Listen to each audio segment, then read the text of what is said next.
یہ حدیث جو اب آپ کو سنا رہا ہوں یہ امام بخاری و مسلم کے اساتذہ میں ہے، محدث ابو بکر بن ابی شیبہ، ان کی کتاب ہے المصنف، اس میں ہے، اور صحیح ابن حبان میں ہے، دیگر بہت ساری حدیث کی کتابوں میں یہ روایت موجود ہے۔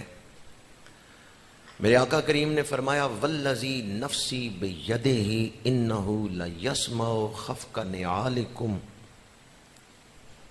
حین تولون عنہ۔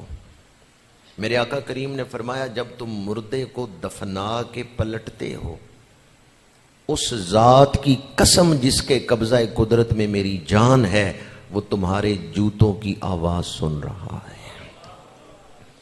حضور قسم کے بغیر بھی کلام کریں اس میں کوئی شک نہیں، اور جب حضور قسم اٹھا کے کلام کریں، فرمایا اس ذات کی قسم جس کے قبضہ قدرت میں میری جان ہے، جب تم مردے کو دفنا کے پلٹتے ہو، قبر پہ مٹی ڈال کے پلٹتے ہو، وہ تمہارے جوتوں کی آواز سنتا ہے۔ پھر فرمایا ان کانا مؤمنا کانت الصلاۃ عند رأسہ والزکاۃ عن یمینہ والصوم عن شمالہ وفعل الخیرات والاحسان الی الناس عند رجلیہ۔ اگر وہ بندہ مومن ہے تو نماز اس کے سرہانے آ کے کھڑی ہو جاتی ہے، زکوٰۃ اس کے دائیں طرف آ کے کھڑی ہو جاتی ہے، اور روزے کا ثواب اس کے بائیں طرف آ جاتا ہے، اور لوگوں پر اس نے جو احسانات کیے ہیں، مختلف مشکل وقت میں لوگوں کے کام آیا ہے، یہ احسان کی نیکی اس کے پیروں کی طرف کھڑی ہو جاتی ہے۔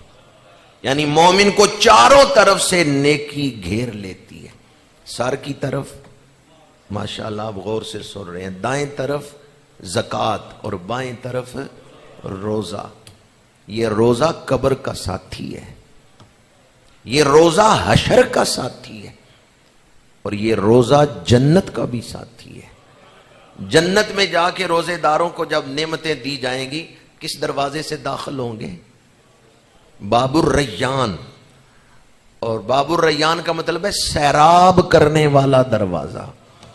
پیاس برداشت کی ہے، آؤ اب جنتی پانی سے تمہیں سیراب کیا جائے گا۔ تو روزہ قبر کا بھی ساتھی ہے، وہاں بھی کام آئے گا، حشر کا بھی ساتھی ہے، وہاں کام آئے گا، اور جنت کے دروازوں میں سے ایک دروازے کا نام ہی باب الریان رکھ دیا گیا ہے۔